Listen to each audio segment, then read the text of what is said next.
Madame, Messieurs, merci de nous rejoindre dans le cadre de cette émission Regard Sûr, axée sur l'actualité brûlante de l'heure ici en République démocratique du Congo. Pendant 45 à 50 minutes, nous allons passer en revue toutes ces questions brûlantes ici en RDC, en commençant par la visite Kabila en France, en passant par la problématique des élections crédibles ici en République démocratique du Congo sur fond de ce gouvernement que tout le monde attend. Madame, Messieurs, merci pour votre fidélité dans votre émission Regard Sûr. Et avec moi sur ce plateau, j'ai le plaisir de retrouver Martin Fayulu. Bonsoir et bienvenue. Bonsoir, merci pour l'invitation. Alors, vous revenez des États-Unis, quelque temps après que John Kerry soit de passage ici en RDC. Vous êtes parti là-bas très rapidement, vous avez fait pratiquement 2 semaines. C'était quoi? Si c'est 10 jours. 10 jours, ouais, voilà, 10 jours pour être beaucoup plus précis. C'était quoi l'objet de votre visite là-bas pour ne pas être trop indiscrète? D'abord, c'était une visite familiale. Et après, j'ai profité de mon séjour à Washington pour rencontrer les Congolais des États-Unis et aussi les officiels. Donc, j'étais au département d'État et au Sénat, au Congrès. Donc, j'ai rencontré des gens pour parler de problèmes qui se posent ici, dans notre pays. Et vous connaissez ces problèmes. Donc, la Constitution. Il y a des gens mal intentionnés qui pensent soit réviser, soit carrément changer la Constitution. Il fallait en parler et remercier aussi le gouvernement américain pour avoir suivi la volonté du peuple congolais qui consiste à ne pas changer la Constitution. Là, vous faites carrément allusion à aux propos tenus par John Kerry, mais commenter différemment, soit selon qu'on est de l'opposition de la majorité. Bon, vous pouvez commenter comme vous voulez, hein, mais quand on écrit, quand on parle, c'est ce qui est dit qu'on doit suivre. Alors, si vous voulez, c'est pas une dissertation, on n'a pas demandé aux gens de disserter et de donner leur point de vue. On vous dit qu'il faut respecter la Constitution.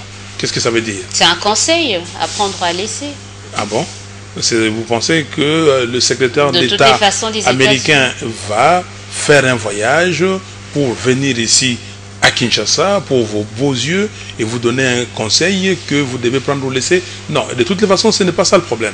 Le problème, c'est que les Américains n'ont fait que suivre le peuple congolais.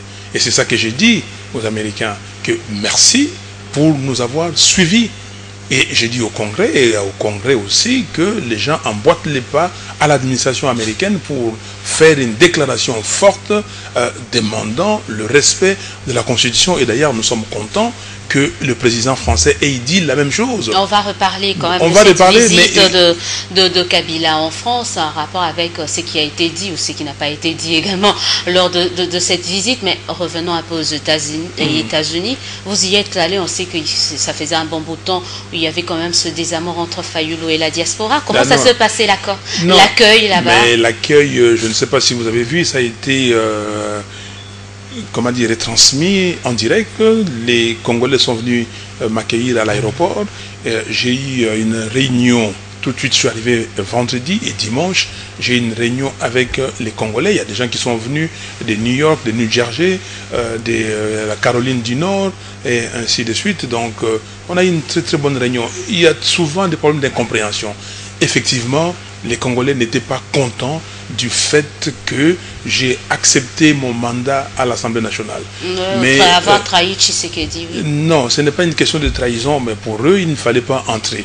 Et aujourd'hui, on s'est compris, et déjà depuis un certain temps, nous nous sommes compris, et comme vous dites, les relations sont au beau fixe avec mes frères et sœurs de l'étranger. Et quelle est leur attitude face à tout ce qui se passe à 2 ans des élections? Mais leur attitude, ça spécule un peu trop. Leur attitude qu'ils soutiennent exactement ce que nous disons ici.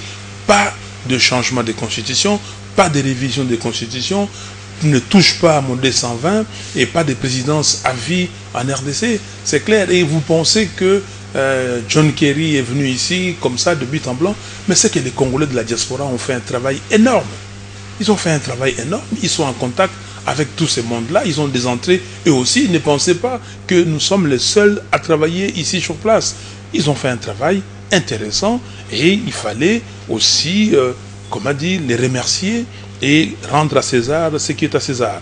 Donc, nous avons parlé de la révision ou non, en tout cas de la non-révision de la Constitution, du non-changement de la Constitution de février 2006, et nous avons parlé des élections, les déroulements des élections, que Malou Malou n'est pas crédible. Malou Malou, ce n'est pas l'homme qui doit organiser demain les élections au Congo. Ben, en tout cas, on voit cette nouvelle CENI ouvrir ses portes. Nous allons également parler de ça, de portes ouvertes. Mais parlons un peu, on a parlé de cette opinion ou de la diaspora congolaise aux États-Unis, mais parlons un peu de cette opinion américaine. Quel regard a-t-il face à la situation qui prévaut ici en RDC? Qu'avez-vous remarqué?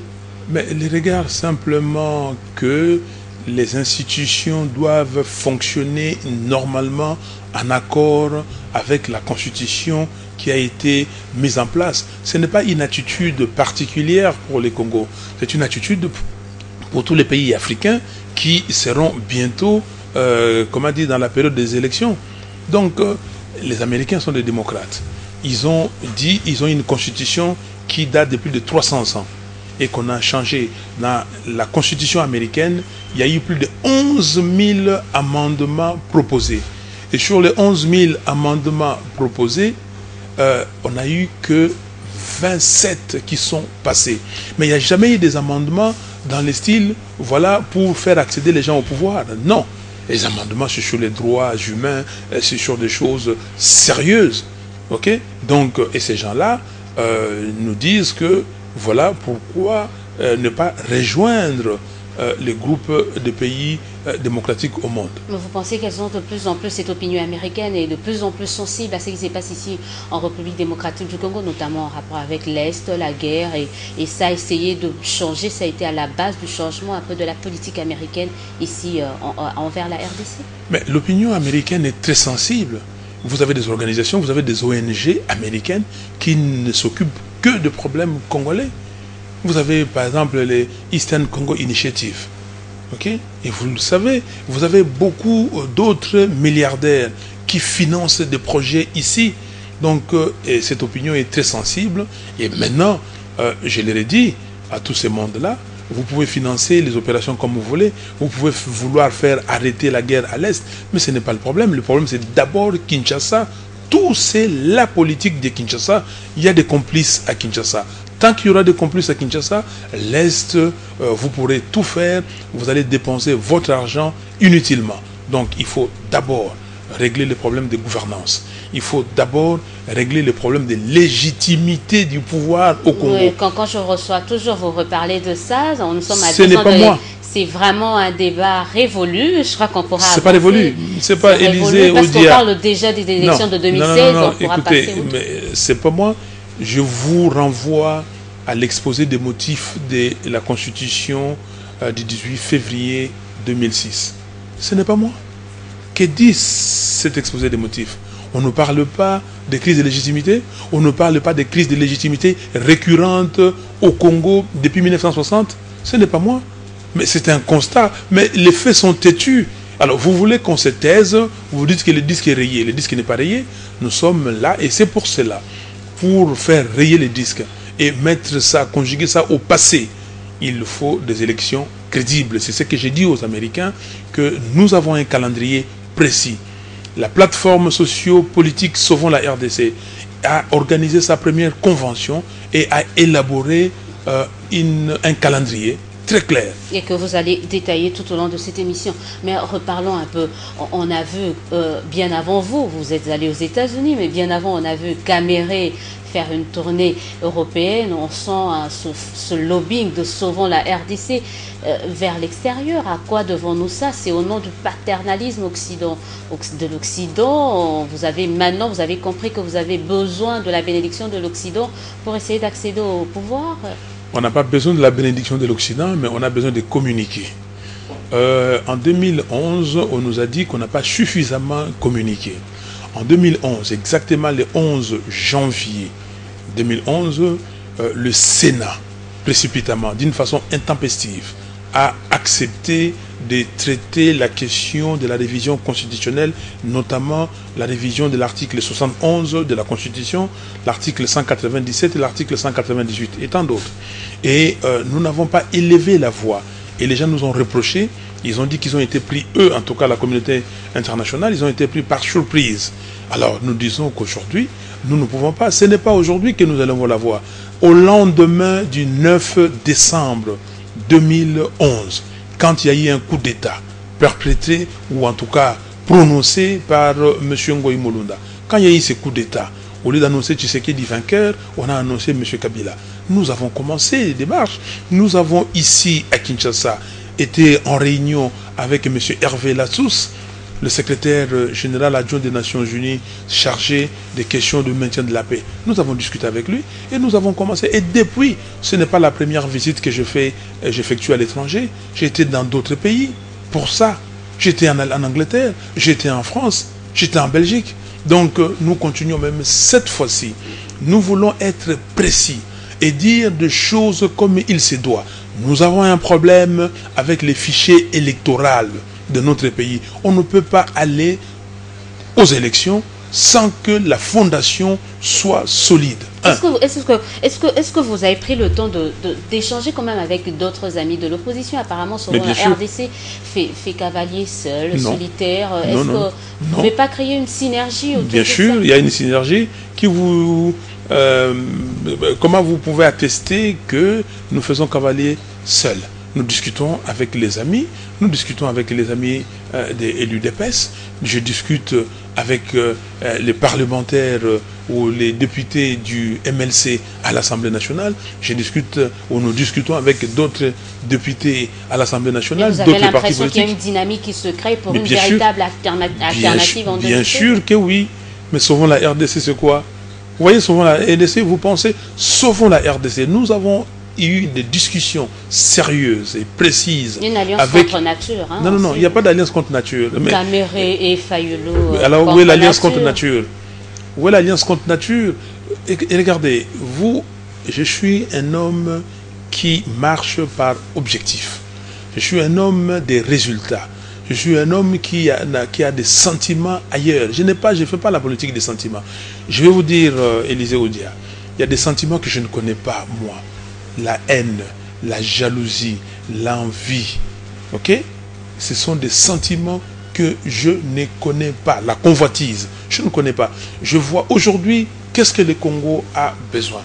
Les enfants du Congo ont besoin de voir leur pays se développer pour leur assurer un avenir meilleur.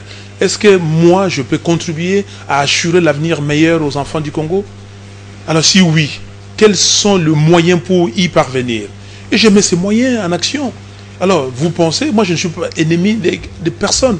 Si aujourd'hui, des gens... vous laissez de fois guider par vos impulsions, vous êtes trop impulsif. Non, mais écoutez, c'est que certains de l'opposition vous reprochent quand même. Non, mais les gens qui me reprochent des choses, c'est pas dire qu'ils se reprochent eux-mêmes.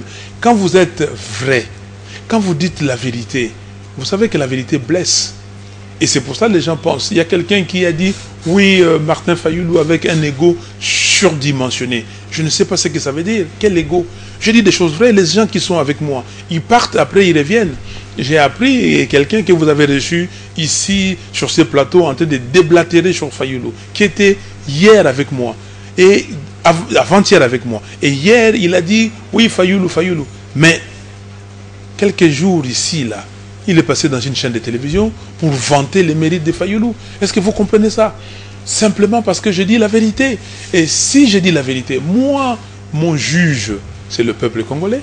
Ce n'est pas des faibles. Ce n'est pas des gens qui sont des faibles d'esprit. Ce ne sont pas des politiciens qui disent aujourd'hui une chose et demain ils disent le contraire de cette chose. Ce n'est pas ça, c'est pas ça qui m'intéresse. Mais s'il faut construire, et si ces frères et sœurs comprennent que nous n'avons qu'un intérêt. Et notre intérêt, à nous tous, l'intérêt commun, c'est le développement du Congo. Et si nous pouvons travailler pour, je n'ai pas de problème. Même si les gens de l'autre famille politique là-bas disent demain, l'intérêt du Congo, c'est ça. Nous ne pouvons plus vendre ces pays. Comme je vois maintenant des panneaux partout, ne jamais trahir le Congo. Mais si ces gens-là disent qu'ils ne veulent pas trahir les Congos, ils ont trahi, et maintenant, ils se sont ressaisis parce qu'ils ont compris que ça ne va pas. Si ces gens-là ne veulent plus être des complices des Rwandais, des complices des Ougandais, de la balkanisation de la RDC, alors, qu'est-ce qu'on peut faire? Construisons le pays. Intégrer par exemple le gouvernement de cohésion nationale. Non, les gouvernements de cohésion nationale, c'est la trahison du Congo. Les gouvernements de cohésion nationale, c'est la synergie de Congo, de tous les Congolais en vue de la construction de ce Congo fort. Non, les gouvernements de trahison, enfin je vous dis de trahison, c'est ça, le gouvernement de trahison nationale. Alors, vous me donnez un vocabulaire. Le gouvernement de trahison nationale, que vous appelez de cohésion nationale, c'est un gouvernement qui est venu et qui est en train de venir comment? Après l'ordonnance de M. Kabila du 26 juin. Après cette ordonnance, nous tous de l'opposition, en synergie, parce que vous parlez de synergie, nous avons été au CEPAS et nous avons signé une déclaration commune le 2 juillet 2013. Et nous avons dit qu'il est nullement question d'accepter l'ordonnance de M. Kabila. Mais comment est-ce que les autres se sont démarqués? Et après cela... Au nom de l'amour du Congo, s'il vous plaît, il n'y a pas l'amour du Congo là.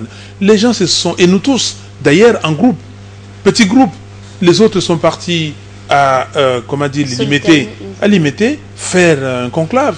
Ils ont reconnu et ils ont renforcé cette déclaration. Nous étions, comment dire, à Fatima. Nous étions à Fatima. Et nous avons tenu les assises des FAC, des forces acquises au changement, et nous avons confirmé. Et l'MLC a tenu aussi un symposium au GB, la même chose. Mais qu'est-ce qui s'est passé? Qu'on appelle les gens, que M. Kengo appelle les gens à Fatima pour dire, écoutez, venez aux concertations, parce qu'au sortir des concertations, vous aurez... Ce n'est pas noble, c'est une trahison. Ce n'est pas noble. La cohésion nationale ne peut pas s'obtenir avec les concertations truquées. La cohésion nationale s'obtiendra demain avec le dialogue franc et sincère qui comprendra toutes les parties présentes, toutes les parties intéressées à l'affaire. Vous n'avez pas l'impression que votre requête d'un dialogue sincère, crédible, risque de rester lettre morte? Parce qu'on atteint maintenant une vitesse de croisière avec incessamment la mise en place, la mise sur pied d'un gouvernement de cohésion nationale. Non. Et là, nous sommes à 2 ans carrément de prochaines élections. Nous sommes les 40e aujourd'hui. Nous sommes les 40e aujourd'hui. Nous sommes le 23 mai. Donc ça fait 7 mois, jour pour jour, 7 mois, plus d'un semestre, jour pour jour, depuis que ces gouvernements de cohésion nationale, soi-disant, a été annoncé. Est-ce que vous trouvez ça normal? Vous trouvez ça sérieux que ça soit autant élastique le temps? Mais qu'est-ce que vous faites? Non, si depuis 7 mois, on n'a pas mis en place ces gouvernements de soi-disant cohésion nationale, vous pensez quelles sont les raisons? Non, le président l'a dit, d'ici le 15 juin, il n'y aura pas de problème. Hein. Oui, le 15 juin, 7 mois et demi après. Et vous trouvez ça normal? Prendre le temps pour bien faire, ça ne cause de mal à personne. Pendant que les gens meurent de faim, pendant que les gens sont tués, pendant que les femmes sont violées, pendant que les Congolais, nos frères et sœurs, sont maltraités à Brazzaville, sont renvoyés ici comme des poissons pourris. Mais l'actuel gouvernement travaille et est déployé sur terrain par rapport à ces différents... Pendant qu'il y a une division totale au sein du gouvernement, les ministres ne se parlent pas et il n'y a aucune action harmonisée du gouvernement. Mais écoutez, non, soyons sérieux. Donc d'où la nécessité de ce gouvernement de cohésion nationale. Non, d'où la nécessité d'un dialogue pour parler de ces problèmes de crise de légitimité et parler des élections à venir. Parce que vous savez, dans des pays sérieux, toutes les affaires qu'on fait sortir ici, l'affaire Kengo au Sénat, ok, au Sénat, l'affaire, vous parlez d'Access Bank, l'affaire Matata et tout ça, mais ça doit demander des démissions. Je ne vois pas dans un pays sérieux qu'on étale ce genre de bêtises et que les gens restent sur leur fauteuil. Il faut dire également qu'à l'Assemblée nationale, vous ne faites rien pour le Sénat est limité, surtout par rapport à cette affaire. Je parle, mais vous avez raison, totalement raison. Au niveau de l'Assemblée, vous êtes restés de marbre, vous les députés. À l'Assemblée nationale, il y a mon collègue, le président du groupe parlementaire du MLC, Maître Lenga, qui vient de faire une motion qui vient de faire une motion. On ne traite jamais des choses sérieuses. Il a dit que depuis que nous sommes là, il y a des affaires sérieuses du pays qu'on ne traite pas. Je suis totalement d'accord avec vous. Et je suis membre de l'Assemblée. Mais on tourne les pouces et on meuble les temps. Surtout donc, quand vous commencez les plénières à 13h, 14h. Écoutez, je vous dis, toutes ces institutions sont des institutions en faillite. Sont des institutions illégitimes. Et c'est pour cela qu'on ne punit personne. Personne n'est sanctionné. Et je viens de vous donner ces deux cas, ces deux affaires dans des pays sérieux. Et vous savez qu'au Mali, par exemple, prenons l'exemple du Mali. Le Premier ministre a été à Kidal. Et suite à sa visite à Kidal, il y a eu des problèmes. Vous savez ce qu'il a fait? En démocrate, il a présenté sa démission au président, au président malien. Il a présenté sa démission. Il a dit qu'il doit partir. Mais c'est le président qui lui a dit que non, j'ai confiance en vous. Et voilà ce qui se passe. Quand en France, le ministre de la Justice avait eu des problèmes et que Copé a dit, le président de l'UMP, a dit que non, il a fait la pression. Cette dame, la ministre de la Justice, est partie voir son président de la République pour dire que non, j'avais l'intention de démissionner. Ça, c'est le président qui a confiance en son ministre qui lui dit que non. Ça, ce sont les démocrates. Ici, on a vu le président limoger le ministre de l'Essurès, Bonaventure Cello. On voit quand même qu'il y a des sanctions, que les gens sont sanctionnés. Mais c'est qui Bonaventure Cello? Mais vous faites rire les gens. Mais ça, c'est des choses internes, leurs conflits internes, et que tel n'a pas respecté les décisions prises par le Premier ministre, on le fait limoger, on les limoge. Mais je ne parle des affaires sérieuses où l'argent de l'État est, utilisé par des moyens détournés, est utilisé pour des choses qui ne valent pas la peine, où il y a corruption, où il y a des gens qui prélèvent des intérêts dans les comptes, de l'État, dans les comptes qui sont supposés être des comptes de l'État. Mais ça, c'est ça le problème. Le problème, ce n'est pas que des menus frétins que vous faites partie. Le problème, c'est que l'argent de l'État est utilisé comment? Alors, donc, revenons à nos sujets, parce que c'est les plus importants aujourd'hui. C'est les problèmes des élections. Donc, nous disons que Malou Malou a un fichier électoral qu'il a initié depuis qu'il est à la CEI, et qu'il continue à initier, parce qu'il faut savoir que le pasteur Ngoï Moulounda, de triste mémoire, lui est arrivé à la CENI quand? Fin mars, début avril 2011, à quelques mois, 7 mois des élections. Donc, le fichier électoral avait déjà été élaboré et lui, il a continué ces opérations-là. Mais, aujourd'hui, nous disons, et je l'ai dit aux États-Unis, aux Congolais et aux Américains, que nous ne pouvons pas accepter M. Malou Malou. Il n'est pas tout à fait crédible. Vous avez la rage un peu pour quelqu'un qui n'a pas la haine. Vous avez un peu une sorte de rage à l'endroit de l'abbé président. Nous allons parler, mais parlons de ce deuxième sujet d'actualité et entrer à cette visite d'État du président de la République en France, ce tête-à-tête Hollande-Kabila. Ça y est, la sombre page du 14e sommet de la francophonie appartient vraiment au passé. C'est le réchauffement diplomatique entre les deux États et entre les deux pays. Les pays doivent vivre. Kabila est en train de partir. La visite, c'était un strict minimum. Vous avez vu les images. Je ne sais pas. On a vu tapis rouge déroulé, passer en revue la garde française. C'est pas donné à tout le monde. Non, mais écoutez, c'est pas donné à qui? C'est pas donné à qui, c'est donné aux gens qu'on invite. Privilégiés. Non, il n'y a pas de privilégiés. Si on vous invite, on vous donne ces privilèges-là, parce que vous parlez de privilégiés. Donc, mais les commentaires, la couverture médiatique en France, est-ce que l'opinion française est au courant que M. Kabila est passé en France? Est-ce que les gens en ont parlé suffisamment? Est-ce que TF1 en a fait un large écho? Est-ce que France 2? Est-ce que même les télévisions françaises tournées vers l'international? Mais c'était pas ça le but de la visite, c'était pas d'être hyper médiatisé. C'était quoi le but de la visite? Le but de la visite, c'était de dire à M. Kabila, et je peux vous le dire, que nous voulons la stabilité des institutions. Ça a été dit. Mais maintenant, vous pouvez tourner ça dans tous les sens. Le français, c'est une langue très riche.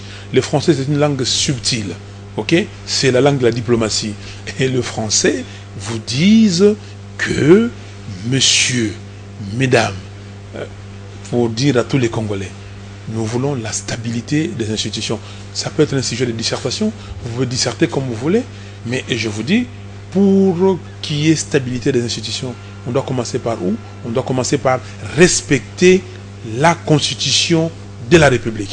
Donc ça a été dit. Alors les autres choses, c'est que, bon, monsieur est en train de partir, malgré les coups d'État, nous ne sommes pas des rancuniers, parce que vous l'avez dit, vous parlez de l'acharnement. Non, il n'y a pas de rancune.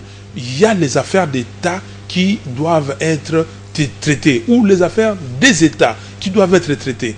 Alors, pour cela, il faut s'organiser et laisser la place à une alternative crédible. C'est que les Français ont fait là. Vous ne pouvez pas comprendre que les Américains disent « Monsieur, pas de changement de constitution ». Le Belge emboîte les pas et que le Français, mais le Français vous disent « Oui, simplement, monsieur, respectez ou en tout cas assurer nous sommes pour la stabilité des institutions. » Mais il y a également été question de la République centrafricaine. Vous pensez que c'est un sujet très très important, surtout pour la RDC. Il faudrait qu'on envoie les hommes. Bien sûr, nous sommes des voisins et la crise en RCA est très très dangereuse pour la RDC.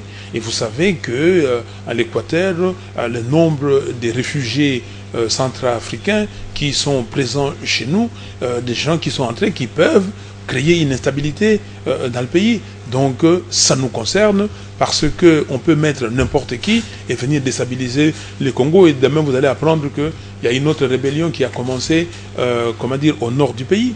Donc c'est très important, mais cela ne veut absolument rien dire. M. Kabila n'a pas les moyens, n'a pas de ressources pour aider la communauté internationale à stabiliser. Ils le font déjà, on a deux contingents en Centrafrique, mais ça veut dire quoi, les contingents? Le travail est plutôt bien fait avec les 800 hommes. Mais les contingents, ça veut dire quoi, 800 hommes? Ça veut dire quoi, les contingents? C'est déjà un pas. Vous avez combien de contingents étrangers ici au Congo pour l'Est de la République? Vous pouvez égaler ça? Vous pouvez matcher ça? Voilà pourquoi il faut qu'on augmente encore un peu plus des hommes en rapport avec la mission des Nations Unies. Élisée Odia, s'il vous plaît, ne cherchez pas, c'est la diplomatie. Il faut trouver quelque chose à mettre sur la table pour distraire les gens. Vous savez, il y a beaucoup de distractions, il y a de diversions. Et quand on parle également de la problématique des expulsés de Kinshasa à Brazzaville, c'est également de la distraction. Non, Si les deux présidents parlent de ça, vous pensez que c'est de la là, c'est très dangereux. Ça, c'est on vous dit que vous n'êtes pas responsable. Pourquoi vous n'avez pas parlé de ça depuis longtemps? Vous savez, quand on a libéré, vous avez vu les 2 libérations des otages français qui se sont intervenus dernièrement. Qu'est-ce que Hollande a fait? Visite en Israël. Mais qu'est-ce qu'il fait? Mais quand ces Français viennent, qu'ils soient 2, 3 ou 4, mais le président français est là pour les accueillir. Mais qu'est-ce qu'on fait avec les refoulés du Congo-Brazzaville? Le pouvoir est décentralisé. Ici, chez nous, on a vu le gouvernement faire sa part, le gouverneur de la ville, les différents gouverneurs, qu'est-ce que vous dites, le ministre des Intérieurs. Le pouvoir en France, chacun joue sa partition. Le pouvoir en France, aux États-Unis, n'est pas décentralisé. Le pouvoir ailleurs n'est pas décentralisé. Le pouvoir au Sénégal n'est pas décentralisé. Mais qu'est-ce que vous dites?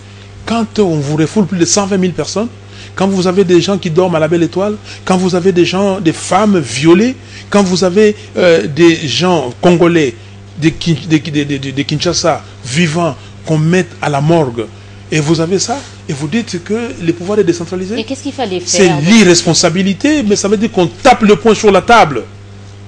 On tape le poing sur la table. On dit que c'est fini, on doit arrêter ces bêtises. Quoi, la rupture diplomatique? Je dis qu'on tape le poing sur la table et définissez ce que ça veut dire taper le poing sur la table. On ne peut pas, comment dire, abandonner des concitoyens comme ça. Non, mais on a quand même vu une cellule de crise se mettre en place autour de Qu'est-ce que la cellule de crise a fait? Avec les salles de transit, on a vu le gouvernement s'est cassé en 1000 morceaux pour mettre à quel moment, dites-moi, le problème a commencé quand et à quel moment la cellule de crise a été mise en place et à quel moment on a commencé à prendre en charge, et encore, les Congolais. Mais le problème n'est pas là. Et quelle est la réaction du gouvernement du Congo-Brazzaville? Oui, comment dire, introduire pour aller au Congo-Brazzaville, et voilà, on fait la réciprocité. Et à l'époque, je suis intervenu à l'Assemblée nationale quand les collègues Mouyaya a interpellé ou a posé la question au ministre des Affaires étrangères. Qu'est-ce que le gouvernement a fait à ce moment? Et le porte-parole, le soi-disant porte-parole du gouvernement. Le porte-parole. Oui, le porte-parole du gouvernement, appelons ça, du soi-disant gouvernement. Le porte-parole a dit quoi?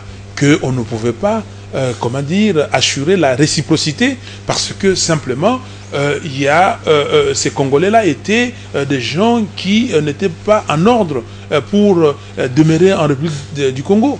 Donc, et voilà le temps. Je dis c'est l'irresponsabilité. Alors, si le président Hollande en parle, ça que c'était grave. Ça, c'est un problème des deux pays ici qui doivent régler. C'est un problème de la communauté africaine qui doit régler ces problèmes. C'est un problème, vous instituez les visas. Et vous voyez les reculs. Quand vous allez dans l'Afrique de l'Ouest, la CEDEAO, les allées et venues sont libres. Et nous, on avait ça ici.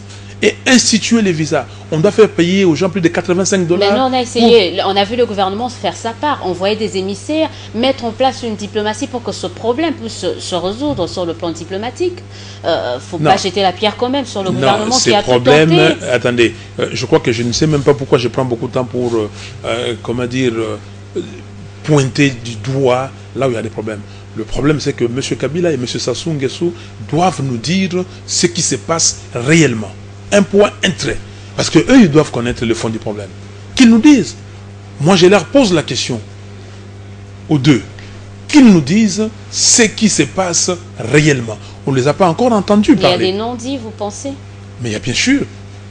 À quoi vous faites allusion? Non, je leur demande de nous dire ce qui se passe. Vous prêtez des intentions. Je ne prête pas des intentions. Je dis qu'ils nous disent, nous, ok, Congolais de Kinshasa et Congolais de Brazza, ce qui se passe réellement. Nous sommes des frères.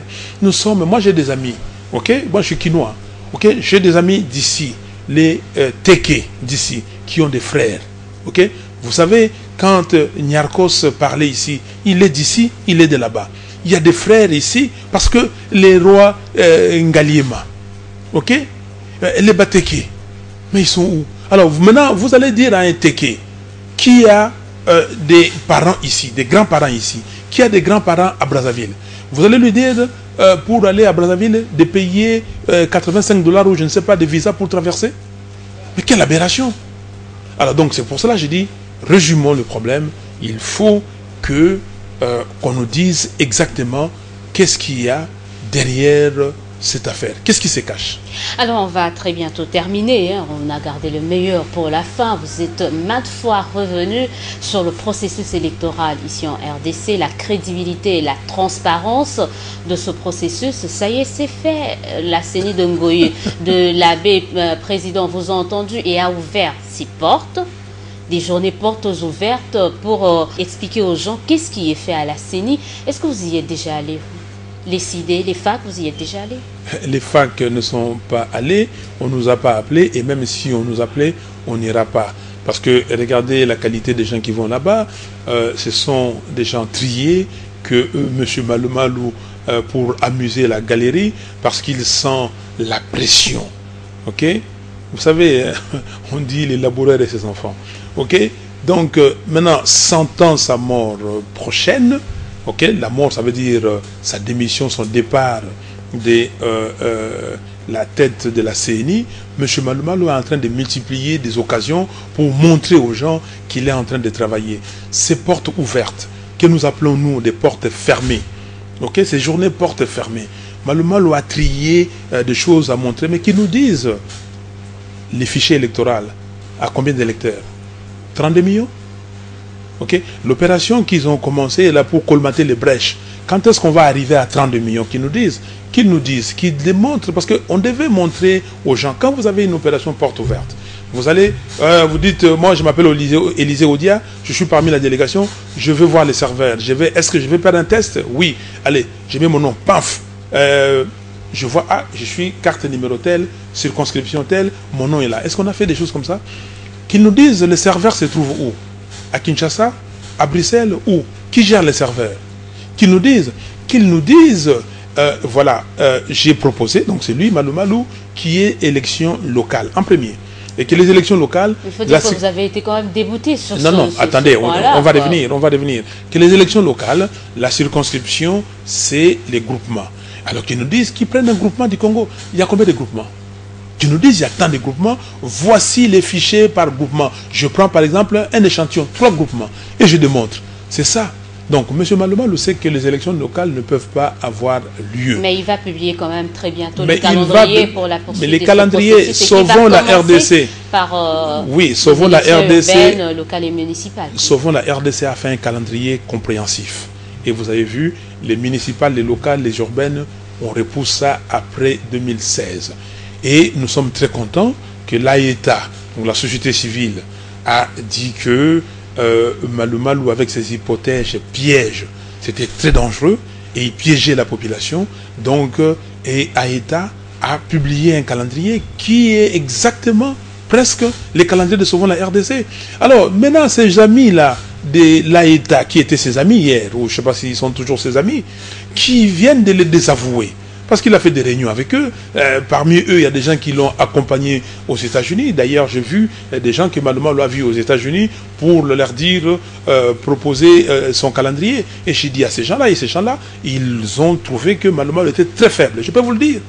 Ils ont trouvé que Malou Malou n'a pas convaincu, était très faible, et ce qu'il disait. Et d'ailleurs, quand John Kerry est venu, il a dit à Malou Malou que personne n'avait confiance en ce qu'il faisait et que son affaire perdait la crédibilité et la légitimité. Donc, vous voyez que ces amis de l'AETA viennent de nous rejoindre et désavouent Malou Malou. Alors, qu'est-ce que Malou Malou? Malou Malou va être seul. Il faut dire que tout ce que va faire Malou Malou, vous êtes tellement prédisposé à ne même pas croire. Non, on ne peut pas croire. Est-ce qu'un serpent peut mettre au monde comment dire, un lapin? Il a quand même droit à ce bénéfice de doute. Pourquoi ne pas essayer de travailler ensemble? Allez lire dans votre Bible les livres de Jean.